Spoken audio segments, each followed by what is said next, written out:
ஐஸ்வர்யா செய்தது சரியா? வழக்கம் போல தமிழ் ஊடகங்களை அலட்சியப்படுத்தி வட இந்திய ஊடகங்களுக்கு தீனி போட்டிருக்கிறது ரஜினி ஃபேமிலி. ஒரு நீங்காத நெருடல்.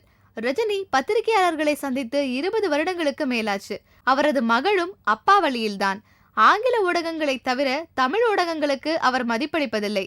இந்த சூழ்நிலையில் ஐஸ்வர்யா ரஜினி எழுதிய ஸ்டாண்டிங் ஆன் ஆப்பிள் பாக்ஸ் என்ற புத்தகத்தை மும்பையில் வைத்து வெளியிட்டிருக்கிறார் அவர். ரஜினி வளர்ந்தது, சம்பாதித்தது எல்லாமே இங்குதான்.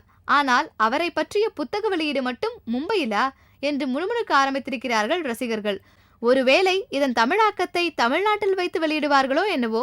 இருந்தாலும் இந்த புத்தகம் சுவாரஸ்யமாக இருப்பதாக வட இந்திய ஊடகங்கள் விமர்சித்துள்ளன. அதையே படமா எடுங்க, ஆனால் ஹிந்தியில் எடுத்து அங்கேயே போட்டு அசத்துங்க ஐஸ்.